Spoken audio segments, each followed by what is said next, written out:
নমস্কার।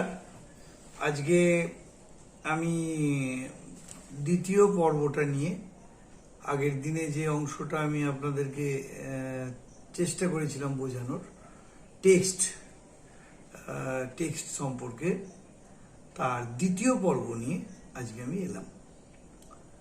গতকাল টেক্সট নিয়ে আলোচনায় আমরা আলোচনা করেছিলাম কত রকমের টেক্সট হয়, এবং সেইগুলোতে আলোচনা করতে গিয়ে আমরা দেখেছি টাইপসে: narrative, expository, descriptive, suggestive, empirical, conceptual, ethnography, policy documents and field note. আজকে আমরা আলোচনা করব টেক্সটের সেন্স এবং এই টেক্সটকে মনে রাখার জন্য কি পদ্ধতি অবলম্বন করতে হয় সেইগুলো।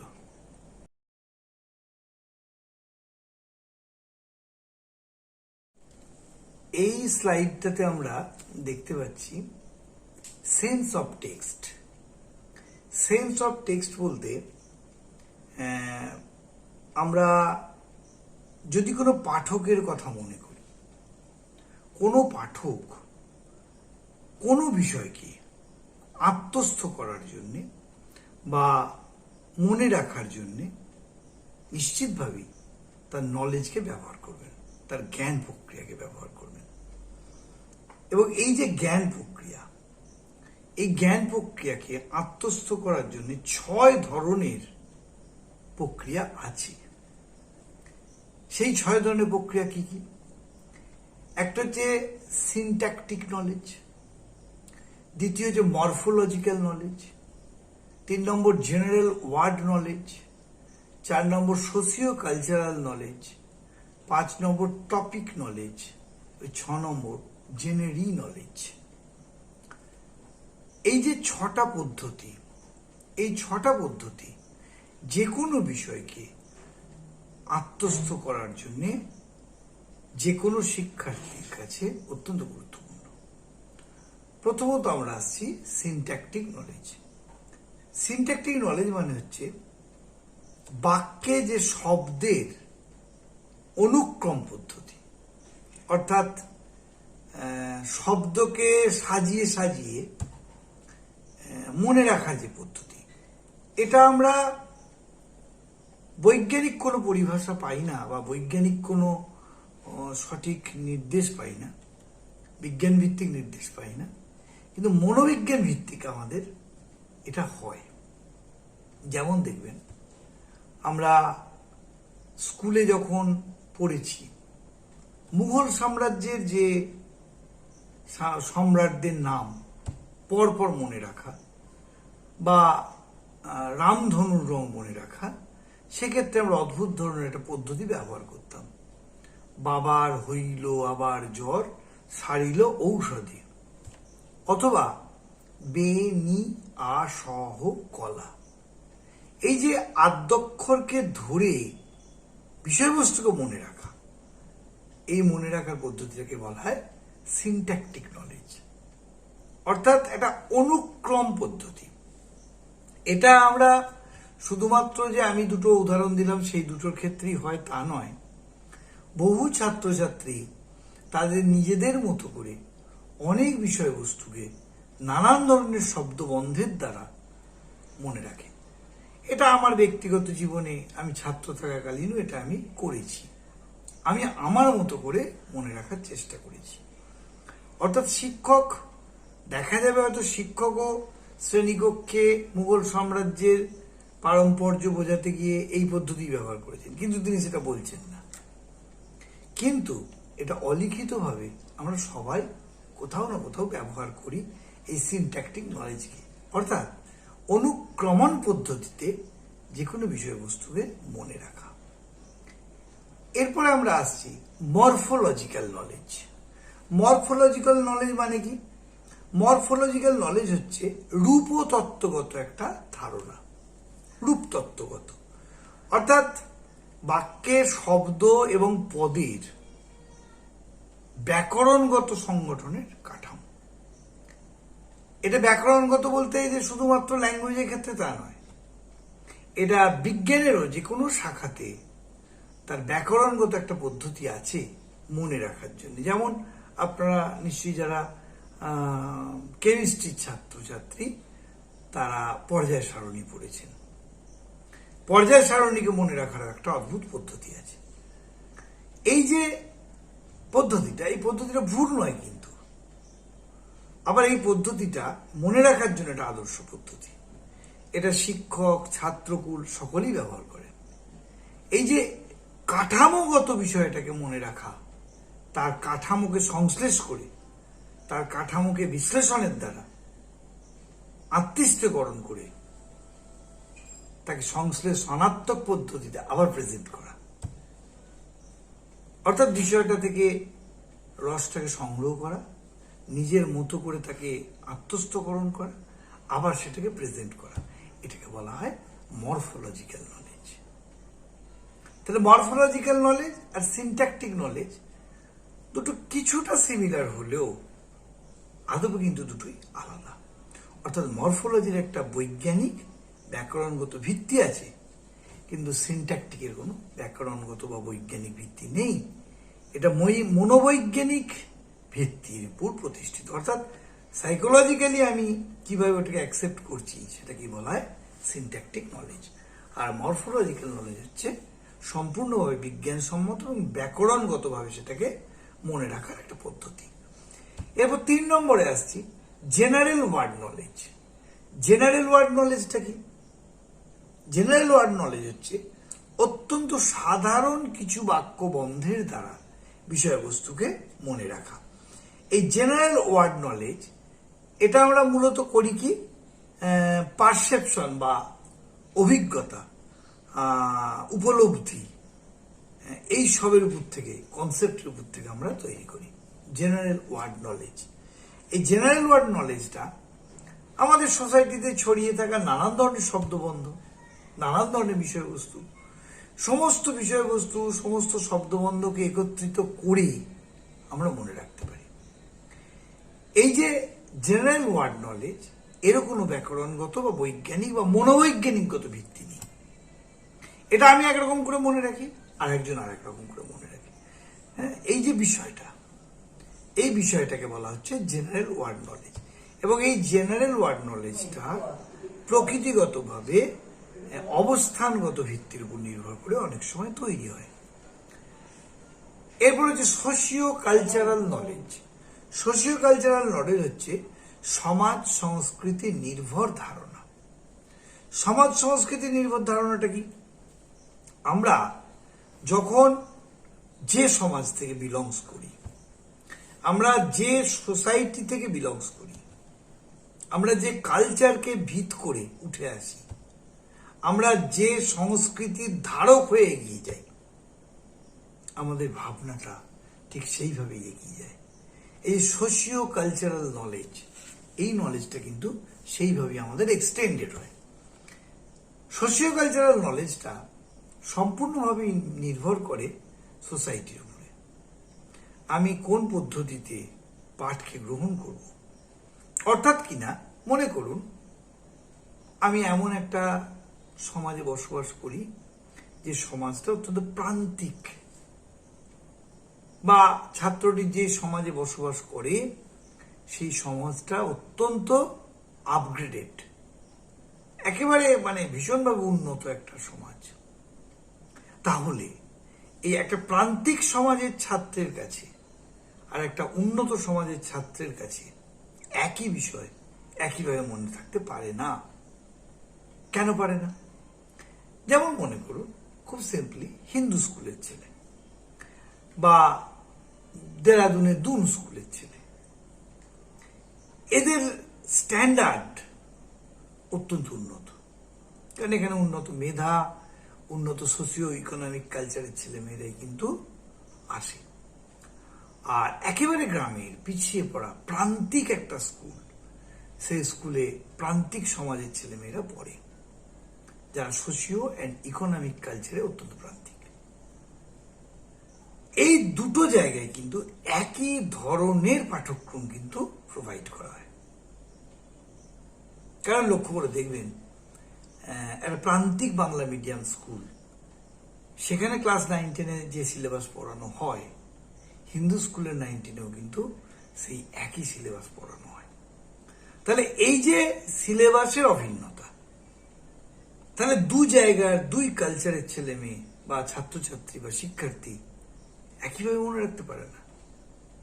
তাদের স্ট্যাটাস অফ মেমোরি আলাদা, কাজেই তাদের কালচার অফ মেমোরিও আলাদা, কাজেই তাদের মনে রাখার ধরনও আলাদা, এবং তাদের কাছে বিষয়টাকে ইমপ্লিমেন্ট করার ধরনও আলাদা।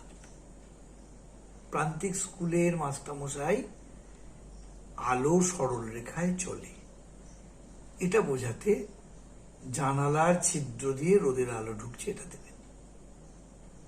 কিন্তু হিন্দু স্কুলের মাস্টারমশাই, তাদের উন্নত ল্যাবরেটরি আছে, সেখানে তো জানলার ছিদ্র দিয়ে আলো ঢুকছে এটা বলবেন না, তারা উন্নত ইকুইপমেন্টস ইউজ করবেন।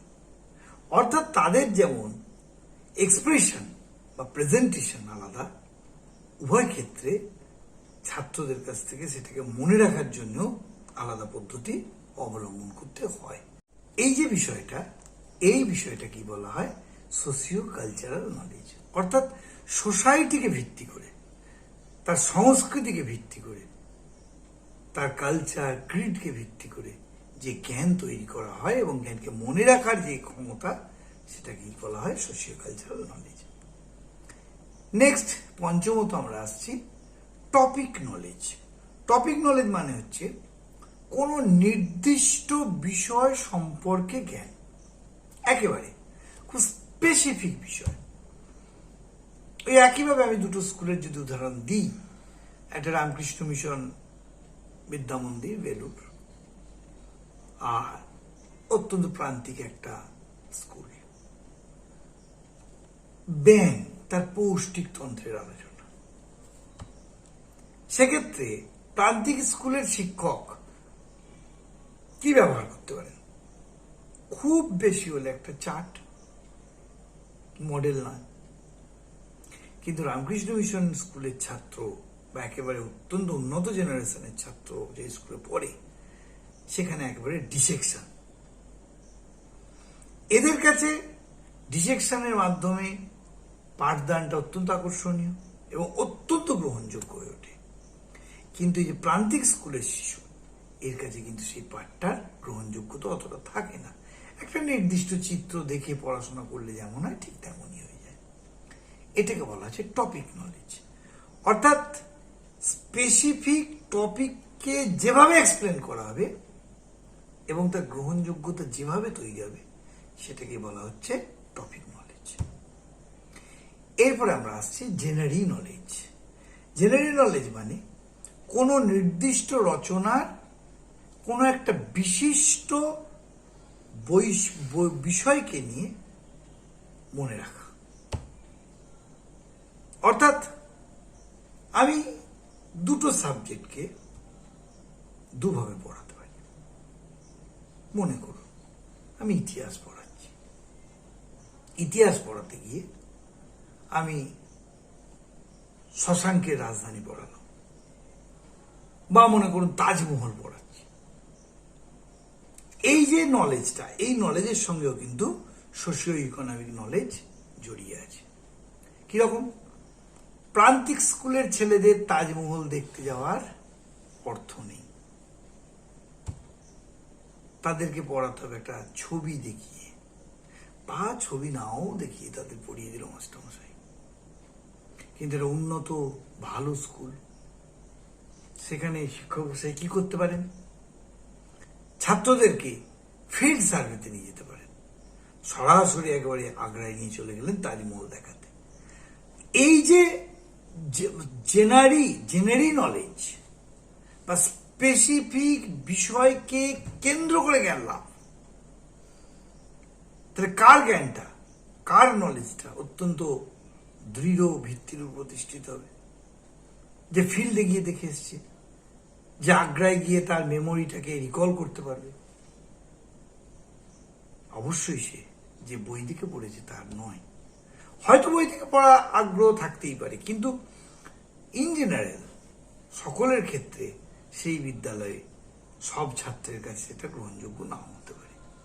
কিন্তু যে বিদ্যালয়ের ছাত্ররা সবাই মিলে তাজমহল দেখে এসেছে ফিল্ড থেকে, তাদের কাছে এই বিষয়ের গ্রহণযোগ্যতাটা অনেক বেশি। এটাকে বলা হচ্ছে জেনারি নলেজ। সেই জন্যই বিদ্যালয় থেকে এক্সকারশনের ব্যবস্থা করা হয়। তাহলে আমরা আজকে সেন্স অফ টেক্সটে এই যে 6টা নলেজ, এই নলেজগুলো নিয়ে আলোচনা করলাম।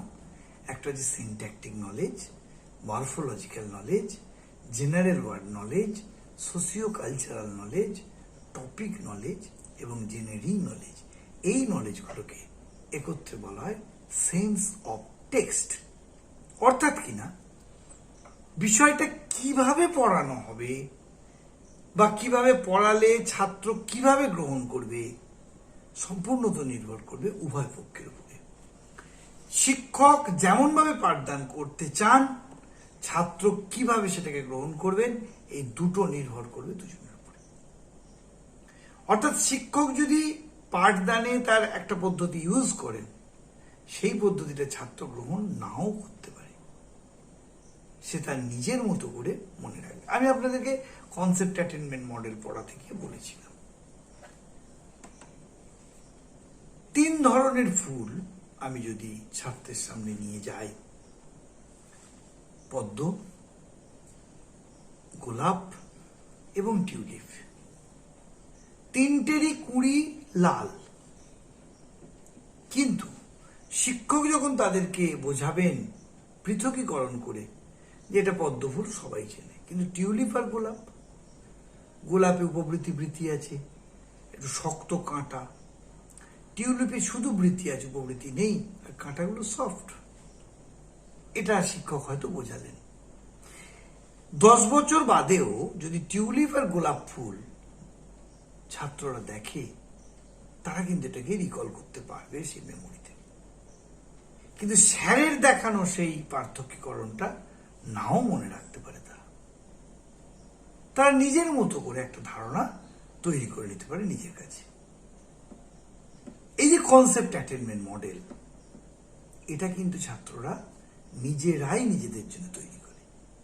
এই সেন্স অফ টেক্সটও কিন্তু ঠিক তাই। বিষয়বস্তুকে ধারণ করা এবং তাকে এক্সপ্লেন করার ক্ষমতা একেবারেই ছাত্রের নিজস্ব, কিন্তু তারা মূলত এই 6টা পদ্ধতি অবলম্বন করে বিষয়টাকে মনে রাখে।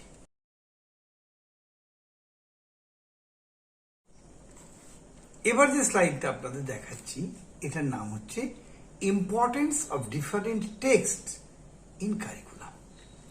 অর্থাৎ পাঠ্যক্রমে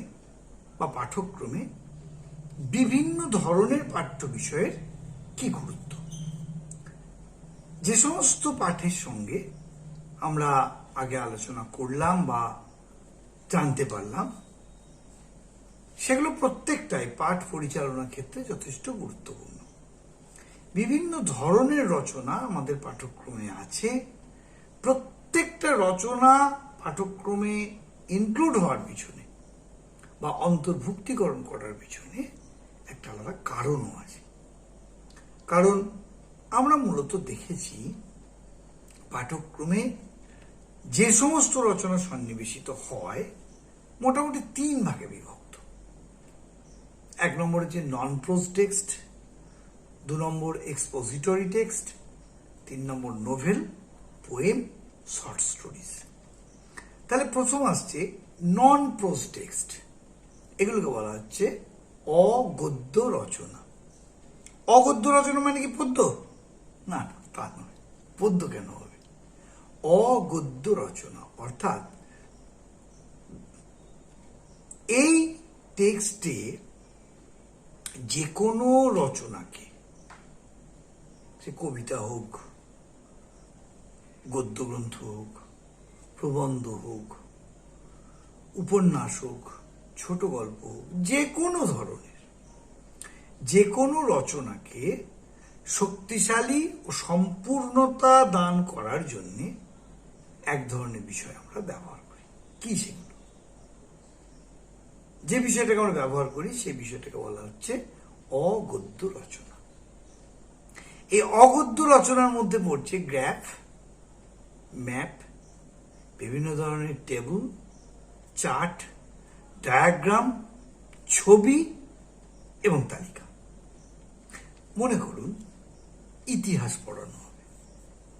ইতিহাসে নানান ধরনের ছবি, মানচিত্র, টাইম টেবিলের ছবি, এগুলো দেওয়া হয়। কেন দেওয়া হয়?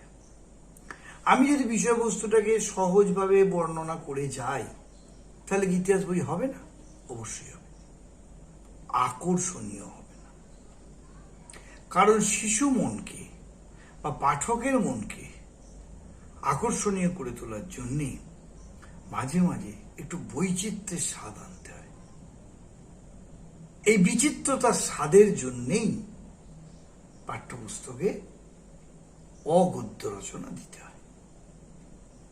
বিভিন্ন ধরনের বিজ্ঞান, সেখানে দেখবেন নানান ধরনের ছবি দেয়া থাকে। যেখানে বিজ্ঞানের কোনো ইকুইপমেন্টসের ছবি দেবার নেই, সেখানে নিদেন পক্ষে বিজ্ঞানীদের ছবি দেওয়া আছে। বিভিন্ন ল্যাঙ্গুয়েজে, বাংলা, সংস্কৃত, ইংরাজি, ইলাস্ট্রেশন আছে বিষয়টার, কবির ছবি আছে, বিষয়টা ইলাস্ট্রেশন করে তার ছবি দেওয়া আছে। এইগুলোকে বলা হচ্ছে অগদ্য রচনা। হায়ার এডুকেশনে কিন্তু এই বিষয়গুলো নেই, স্কুল এডুকেশনে কিন্তু এগুলো আছে। একটা সময় ছিল, আমরা যখন বিদ্যালয়ে পড়েছি তখন এই ছবি ছাপার ব্যাপারটা অতটা ছিল না। কিন্তু বর্তমানে বিষয়বস্তুকে আকর্ষণীয় করে তোলার জন্য, মনোগ্রাহী করে তোলার জন্য এবং শিশু মনে দাগ কাটানোর জন্য এই ধরনের অগদ্য রচনা এগুলোকে ব্যবহার করা হচ্ছে। এগুলোকে বলা হচ্ছে নন প্রোজ টেক্সট। এরপর আছে এক্সপোজিটরি টেক্সট, অর্থাৎ ব্যাখ্যাধর্মী। সাধারণত শিক্ষা সংক্রান্ত পাঠের জন্য এই টেক্সটের দরকার হয়। বিভিন্ন প্রয়োজনে এগুলো কাজে লাগে। এই যে নন প্রোজ টেক্সটটা আগে আপনাদের বললাম,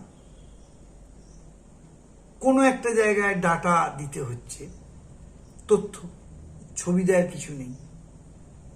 মনে করুন আমি কথার কথা বলছি, রাইট টু এডুকেশন অ্যাক্ট, এই বিষয়টা হয়তো স্কুল লেভেলে কোন একটা জায়গায় আছে।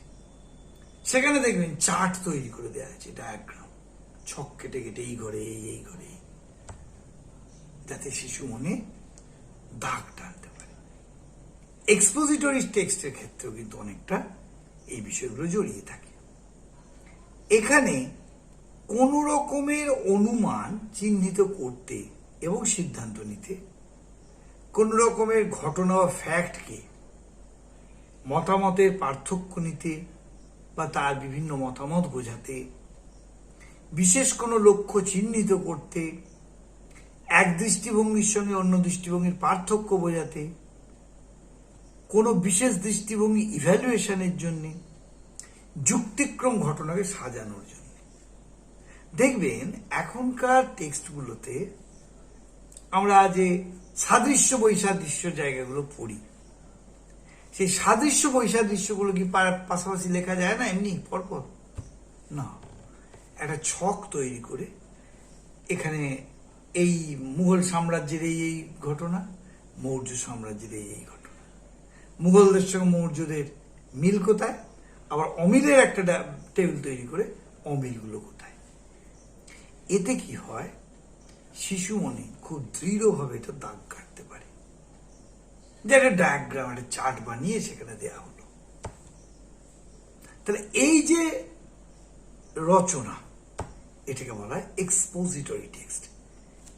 বিষয়বস্তুর কোনো পার্থক্য নেই, বিষয়বস্তুটা একই, কিন্তু তাকে সাজানো হয়েছে এমন ভাবে যাতে সহজেই সেটা শিশু মনে আকর্ষণীয় হয়ে উঠতে পারে, শিশু মন সেটাকে যেন সহজেই গ্রহণ করতে পারে। এই যে বিষয়টা, এই বিষয়টাকে বলা হচ্ছে এক্সপোজিটরি টেক্সট। এর 3 নম্বর হচ্ছে novel, poem and short stories. এখানে নান্দনিকতা ব্যাপারটা থাকে, সৌন্দর্যটা। এই ধরনের পাঠে নান্দনিকতা থাকে এবং পাঠকের আনন্দ দানের ব্যবস্থা থাকে।